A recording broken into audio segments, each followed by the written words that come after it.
뭐 딱히 서울에 있을 데도 없고. 그럼 우리 집에 있어. 오늘 다룰 이야기는 미지의 엄마가 딸들의 정체를 어떻게 알아챘는지, 그리고 세진이 단 한마디로 진짜가 누구인지 간파한 장면, 마지막으로 모두가 속은 로사 할머니의 충격적인 정체에 대한 이야기입니다. 그럼 거두절미하고 바로 시작하겠습니다. 여러분들은 미지의 엄마가 문을 닫지 않았다는 사실로 정말 중요한 걸 알아챘다는 거 눈치채셨나요? 드라마 미지의 서울에서 겉으로 보기엔 별것 아닌 장면 하나가 사실은 이 모든 판을 뒤흔드는 복선이었습니다. 오키가 미지를 알아본 방법도 미지와 미래가 문을 닫느냐 마느냐 이 단순한 행동이었죠. 미지의 엄마만 유일하게 딸들을 몰라봤지만 문을 열고 다니는 미지에 대해선 확실하게 알고 있었습니다. 둘이 바꾼 이후에는 미지가 문을 닫고 생활하는 모습을 본 엄마는 처음엔 뭔가 어색했을 겁니다. 하지만 단순한 변화라고 생각한 듯 넘어갔었죠. 그런데 다시 문을 열고 다니는 모습을 보곤 당연히 이상하게 생각했고 사소한 습관 하나로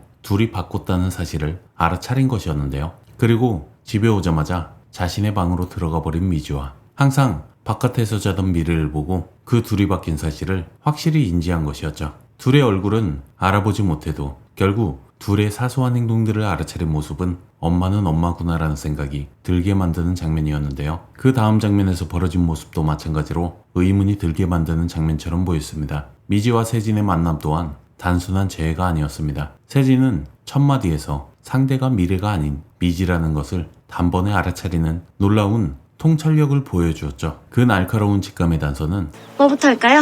다름 아닌 뭐부터 할까요라는 미지의 질문이었습니다. 미래는 처음 세진과 마주했을 때 알아서 하라는 말에 그저 낡아 빠진 의자를 버렸을 뿐이었는데 왜 시키지도 않은 일을 하냐면서 자신이 사람을 잘못 뽑았다고 했었죠. 그 사건이 있은 이후 미래는 딸기밭의 사장이 된 것처럼 이후의 일을 전부 준비할 정도로 계획성이 철저했으며 어떤 지시도 없이 스스로 딸기밭의 모든 상황을 완벽하게 파악하며 일을 처리하는 주도적인 인물이 되었습니다. 이러한 미래의 성향을 누구보다 잘 아는 세진에게 뭐부터 할까요라는 미지의 질문은 매우 어색하고 낯설게 다가올 수밖에 없었습니다. 늘 먼저 나서서 일을 처리하고 이미 모든 상황을 파악하고 있을 법한 미래와 달리 미지의 질문은 마치 딸기밭 상황을 정확히 알지 못하는 초보자의 질문과 같았기 때문이죠. 세진은 이 사소한 첫 마디를 통해 상대가 미래가 아닌 미지임을 단번에 간파했으며 이는 세진의 뛰어난 눈치와 통찰력을 보여주는 명장면이었습니다. 드라마에 또 다른 반전을 가져온 것은 TVN 측의 실수로 유출된 틱톡 영상이었습니다. 해당 영상에는 상월이 검찰 수사를 받는다는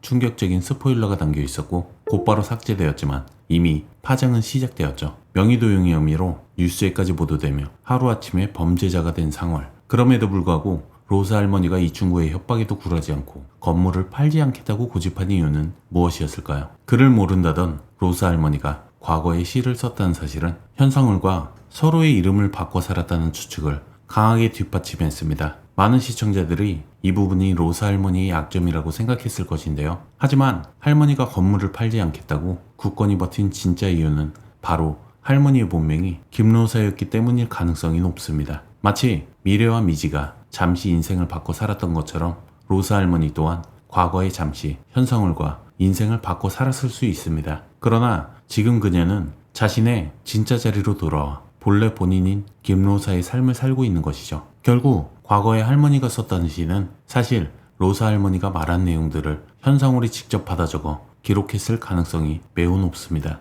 그리고 설령 자신이 진짜 김로사가 아니라 하더라도 그녀의 신분을 증명해줄 강력한 증인이 한 명 있습니다. 바로 정신이 온전치 못하다던 아들인데요. 로사 할머니가 수십 년간 정신병원을 드나들며 아들을 돌보았다는 사실은 해당 병원의 간호사들 모두가 알고 있을 것입니다. 주변 사람들에게 그녀가 늘 김로사였고 오히려 지금 와서 자신이 김로사가 아니라는 사실을 밝히는 것이 훨씬 더 어렵고 복잡한 상황이 될 것입니다. 결국 친구의 인생을 훔쳤다고 알려진 김로사가 사실은 자신의 본래 인생을 살고 있는 것이라는 결론에 도달하게 됩니다. 이는 드라마의 또 다른 강력한 반전이자 거짓처럼 위장된 진실의 경계를 모호하게 만드는 장치처럼 보이는데요. 지금까지 대부분의 이야기들은 소문과 관련된 이야기로 전반적인 내용들이 이어졌습니다. 마치 사실이 아닌 거짓된 내용들이 사실처럼 둔갑되었고 그로 인해 피해받는 사람들이 반복적으로 드라마 내에서 비춰졌죠. 어쩌면 이와 같은 내용들과 함께 김로사에 대한 이야기들이 마치 거짓된 삶을 살고 있는 듯한 장면으로 연출된 것은 바로 시청자들조차도 진실과 거짓의 경계를 흐리게 느끼도록 의도된 연출이었는지도 모릅니다. 그리고 그 연출은 어쩌면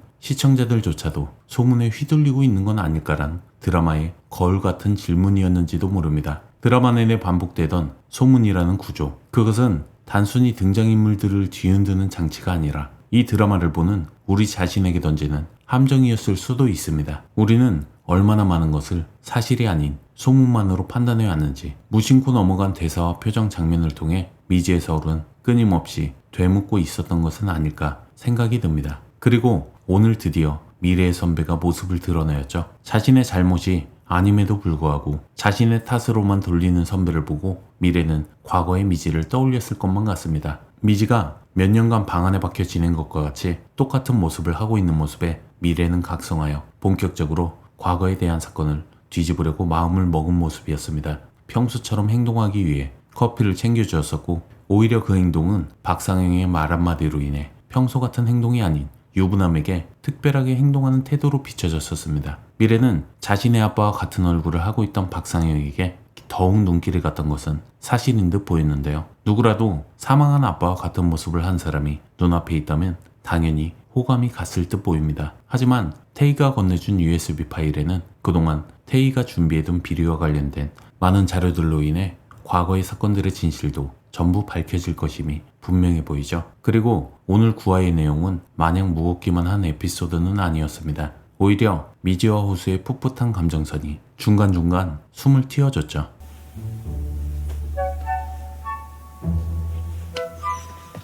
둘 다 모쏠을 탈출하면서 어떻게 해야 하는지 당황스러워하는 장면들이 더욱 귀엽게 느껴졌는데요. 미지의 서울 본 방송을 보면서도 네이버 톡도 함께 보는데 왜? 넌 무슨 생각하는데?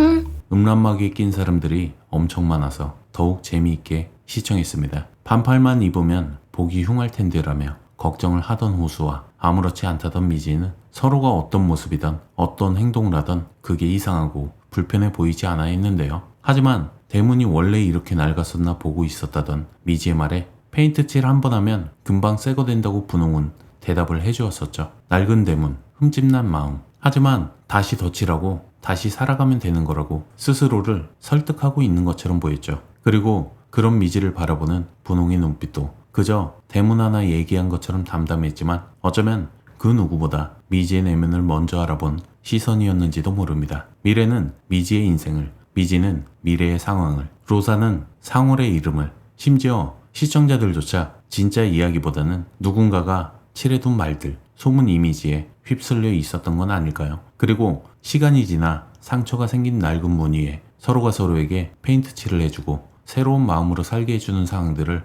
짧은 대사 한 줄을 통해 시청자들에게 전달해 준 것만 같아 보입니다. 항상 호수의 오른쪽에 앉아있던 미지의 모습과 문을 열어두고 살아온 미지의 모습 등 아주 사소한 디테일들이 많아 보는 내내 더욱 재미있게 만들어 주었는데요. 여러분들은 어떤 장면에서 눈을 멈추셨나요? 혹시 다른 디테일들을 발견하셨다면 댓글로 함께 나눠주세요. 오늘도 끝까지 시청해주셔서 감사드리며 마지막으로 구독, 좋아요 부탁드립니다. 지금까지 메가무비였습니다.